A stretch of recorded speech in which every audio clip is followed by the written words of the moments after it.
drago mi što ste došli ovako u jednom popriličnom broju na početak, da kažem, ovog jesenjeg dela rada našeg kluba i galerije Zrno. I moram pitati još već mi je rado što imamo prilike da ugostimo našeg prijatelja i vrlo političkog analitičara, Mišu. Fizički se obračuna kome zove politički analitičar. Ja? Dobro. Ja sam ozbiljno naučan. Dobro. Sviđam se da se našalimo. A na pričar je Dejan Vuk Stanković. Ima i drugi. Znači, našeg prijatelja Miša Đurkovića, možda do nedavno.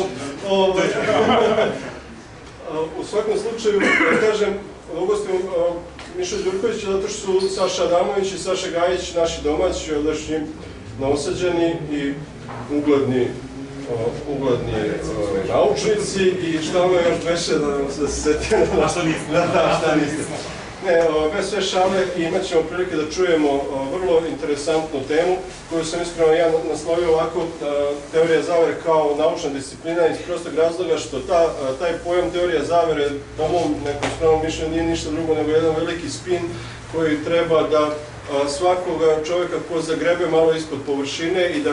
da vidi šta se zaista dešava sve ono što imamo u velikim mass medijima, prosto proglase ludakom i nekom ko ima šifru. Znači, hvala Miši Đurkoviću zato što je dokazao da bar nisam lud, odnosno bar nekad pričam o politici, sad ovako stručnjaci bi morali to da dokažu. A što se tiče političkih teorija, stvarnost je zapravo u potpunosti suprotna, o tome će više upravo govoriti sam autor i naši cenjeni, dakle ne gosti nego domaći, naši prijatelji odašnji Saša Gajić i Saša Adamović. Ja samo želim da iskoristim još ovo vreme da vas sve uputim u naredno dešavanja našeg kluba i galerije. Konkretno već u nedelju 21. imamo osnivanje osnivačke podružnice za Novi Sad, Udruženja Ognja Marija Livanjska i predstavljanje istoimene knjige Vude Nikića. Reč je o Simonovića. Dakle, i u 25. je planirano, to još mora da se potvrdi, jedno, da kažemo, muzičko večer, zapravo predavanje sa muzičkim programom. Reč je o predavanju profesora Radivoja Radića o uticaju Vizantije na našu kulturu. Tokom ove jeseni planirano je mnogo toga, akcent je na stvaralaštvu mladih. Već krajem ovog meseca će biti izložba mladih autora, mladih slikara, studenta Likovne akademije. Dakle, imamo čitavu tu ideju projekat da forsiramo talas stvaralaštva mladih, da omogućimo studentima, srednjoškolcima da izraze svoje stvaralaštvo ovdje kroz dramsku sekciju koju ćemo da oformimo, zatim da im omogućimo, otvorimo vrata, da oni održavaju pesničke i književne večeri. A pored toga svakako imat ćemo i ovakve večeri koji se bave društvenom političkom stvarnošću. Što bi rekli oni od 80. godina, isto tako bilo. I dakle, društvenom političkom stvarnošću, odnosno teorijom i praksom političkom. S tim u vezi, dakle, počinjemo i jedan i drugi deo ovih programa upravo sa knjigom Miše Đurkovića, a ćemo govoriti o nekim drugim knjigama. I još jedna novina u odnosu na prethodni period Zrna jeste da će klub biti otvoren svakodnevno. Svaki dan će raditi od 17 do 23 časa. Dakle, moći će da se dođe ovdje, da se druži, da se posedi i prodaja pića će biti simbolična, odnosno cene pića će biti neke simbolične, dakle onako klubske, za prijatelje i simpatizere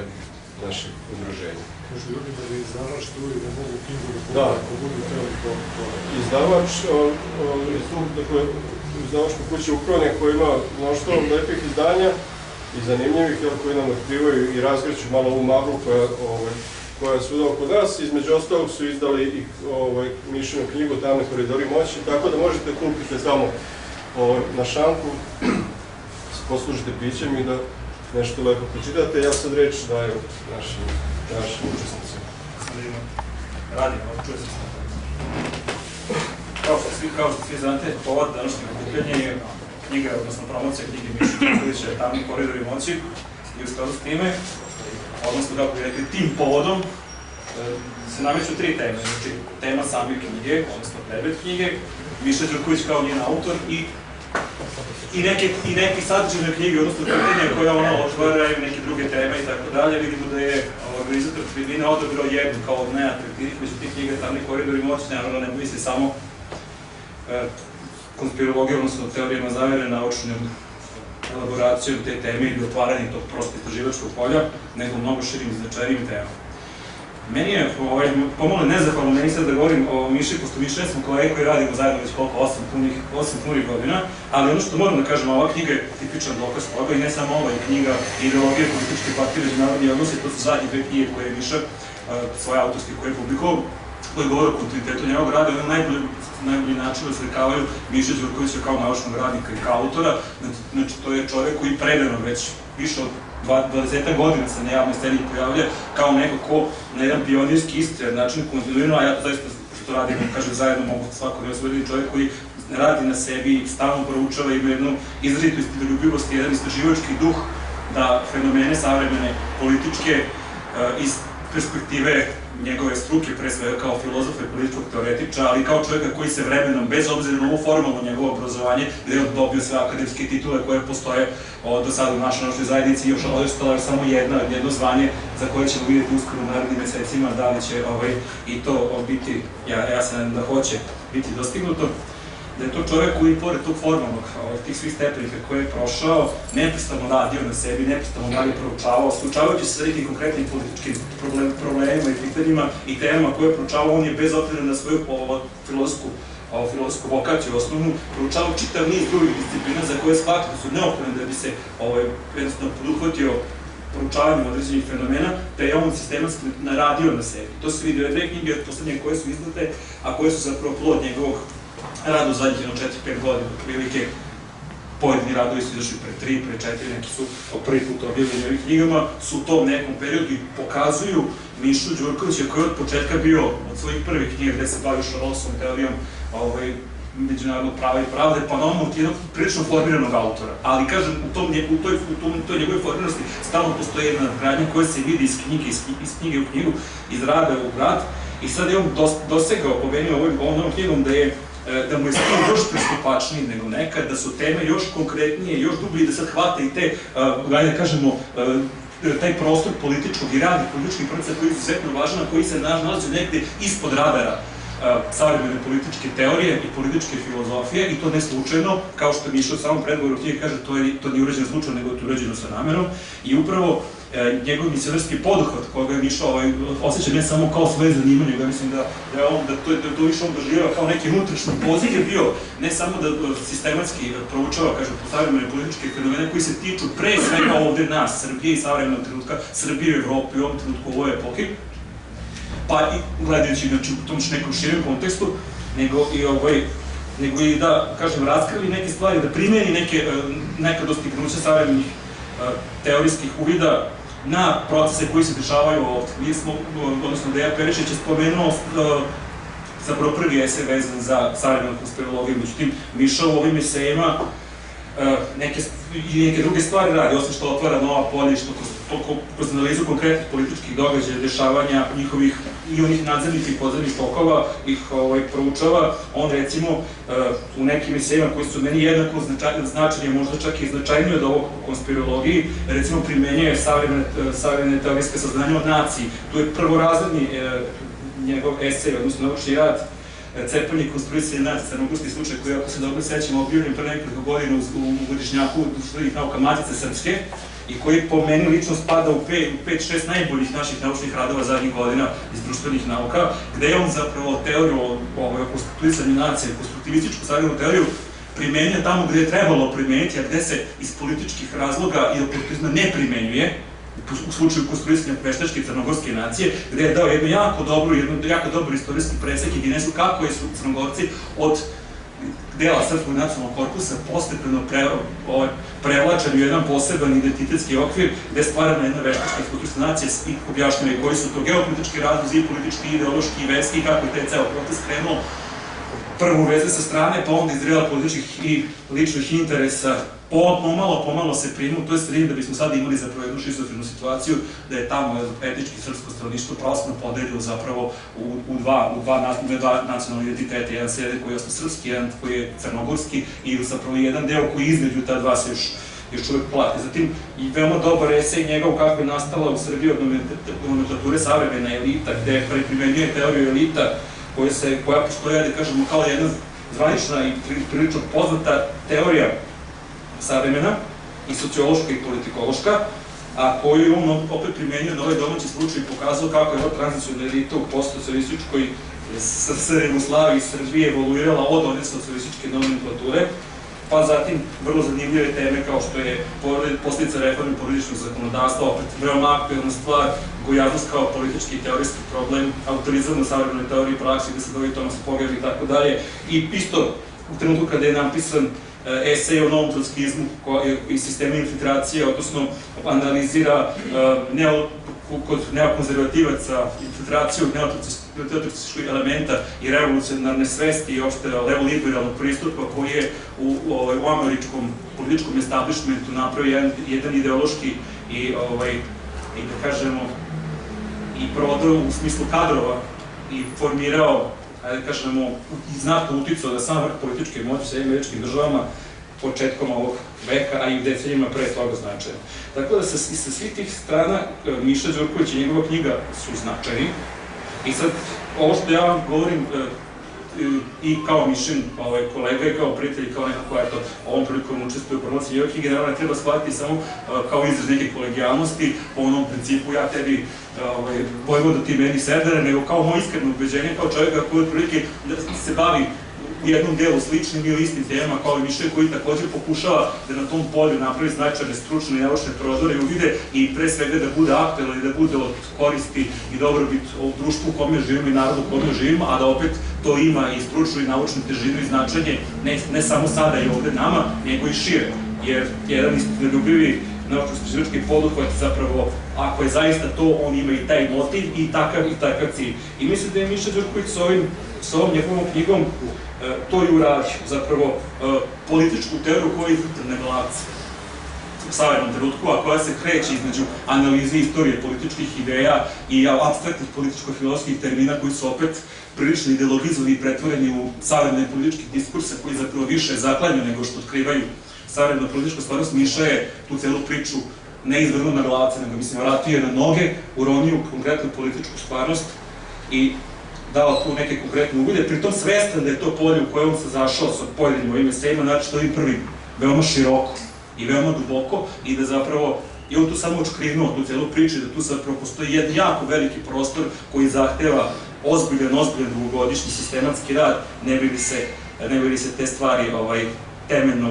obratile. Što se tiče samih teorija zavera, odnosno postojanja ovih nevidljivih delova uticaja moći, podzemnih, Miša tu ima jednu jako dobru metaforu vezanu za santu leda, gde je zapravo ona površina koja je iznad površine vode, onaj deo sante, to je 1/3 i to ono što mi vidimo u savremenim političkim procesima izglednjima, a onih 2/3 koje su ispod površine su zapravo one masivni, važniji veći deo zapravo koji nosi i koji usmerava tu celu priču je jako značajan. I sad Miša naravno tu pokušava i po meni uspešno ne samo da otvori tu priču, nego da je postavi metodološki na jedan vrlo ispravan način da prosto dezavuiše sve pokušaje dezavuisanja ozbiljnosti te teme. Jer ta tema napolju postoji kao disciplinački konspirolog. Međutim, tretiranje, ajde kažemo, podzemnih, netransparentnih uticaja,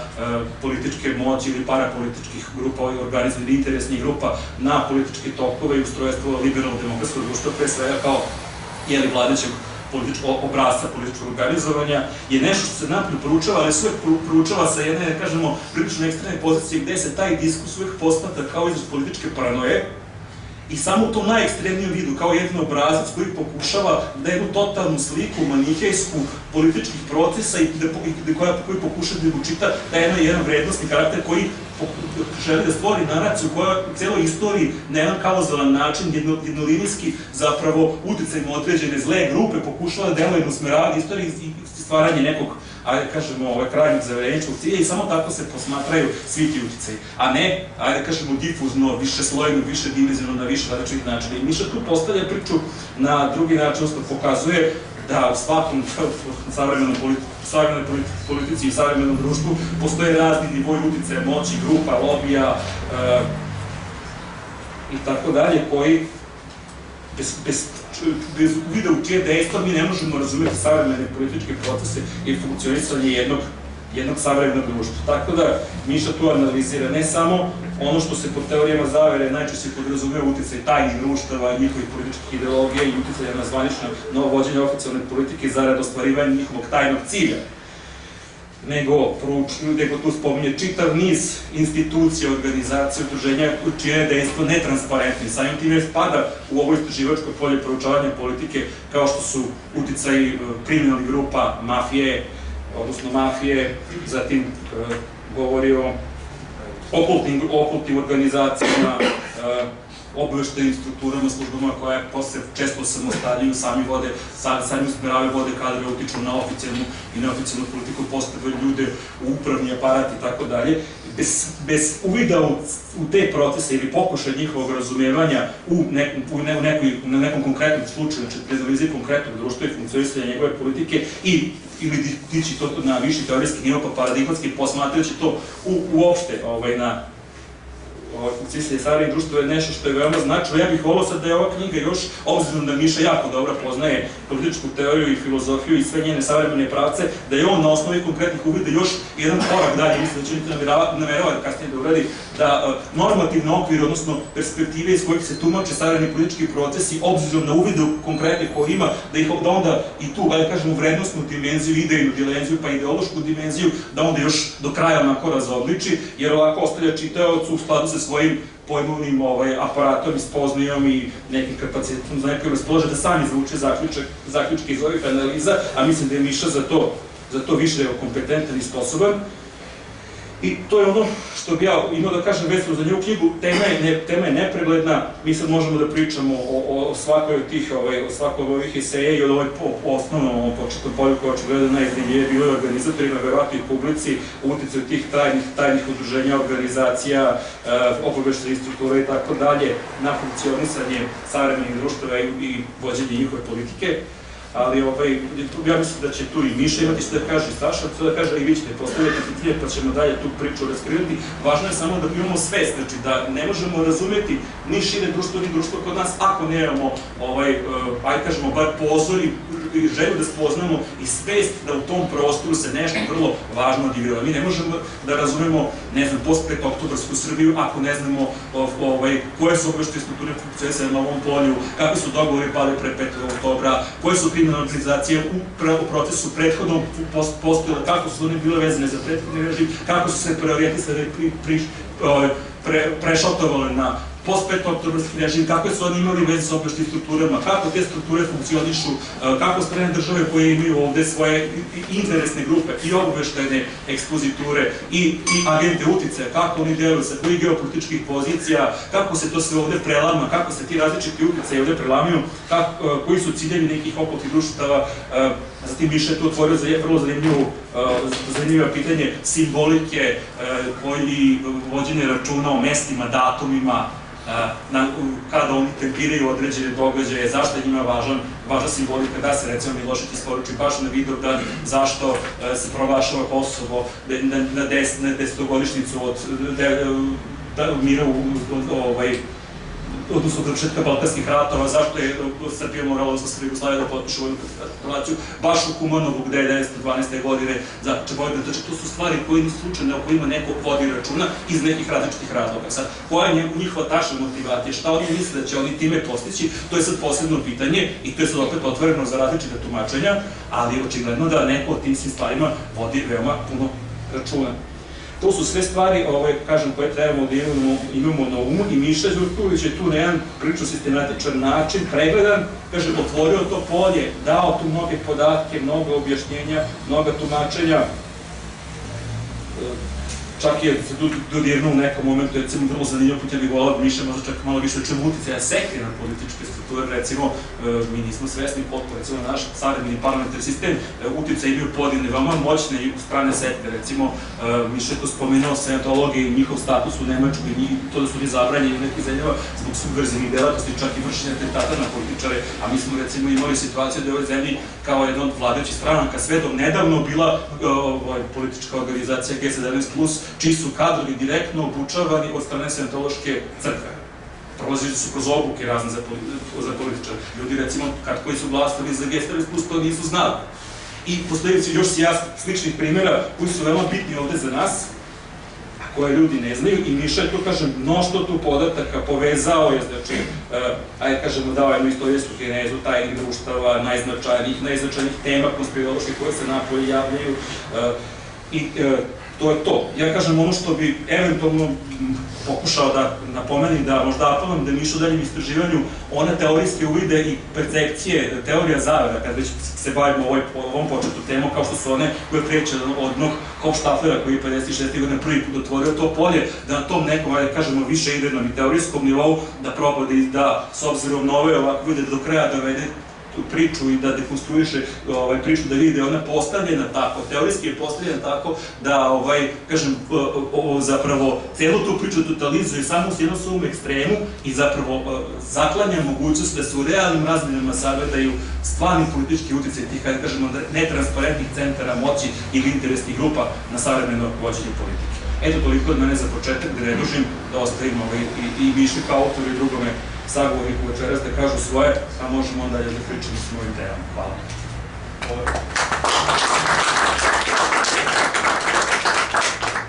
Samo prije što dam reč Saši Hamisu, da kažem zbog čega je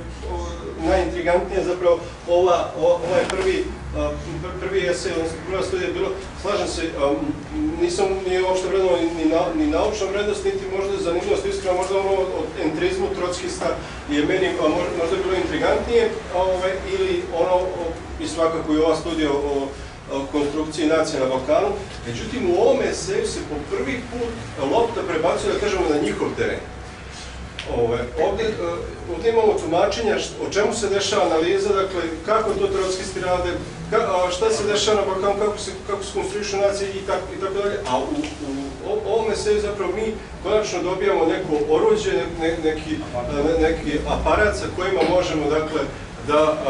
da krenemo u jednog ofenzivnog. To je tačno i to je doprinos velike Mišine knjige. Ima još par zbornika i knjiga koji su ranije na srpskom jeziku počeli da odigraju polje, ali nisu postavili stvari metodološki tako kako treba. Znači, postoji 96. godine SKC izdao sve sfere zavere, se zove jedan zbornik radova koji je prilično dobar, i nešto teorijskih teksta imate na srpskom, da jednom treći program je nedavno, pre godinu i po dana, imao temat o teorijama zavere, ali to spada opet ovaj oficijalni korpus zapadne političke teorije, koja zapravo tu celu priču pokušava na teorijskom planu da kao generalno dezavuiše i da pokaže da je to sve zapravo jedna velika zabluda uma, jedan vid paranoje političke i ništa više od toga. I konkretno, recimo, bave se Oklahoma Cityjem, podmetem Timothy McVeighem i tom celom pričom o milicijama, koje postoje Americi, prosto su prevedeni ti tekstovi. Od ovog ostalog postoje ljudi koji su se baveći se nekim drugim temama dodirivali manje ili više i ovo područje, ali Miša je sa ovim uvodnim tekstom zapravo otkrio to celo polje ovde i postoji na te temelje, on zapravo otklonio sa tog jednog ekstremnog tumačenja i pokazao koje je to veliko polje političkog obuhvata. To je zapravo značaj i svakako slažem se da je to i najzanimljivije i najizazovnije kao tema za večerašnji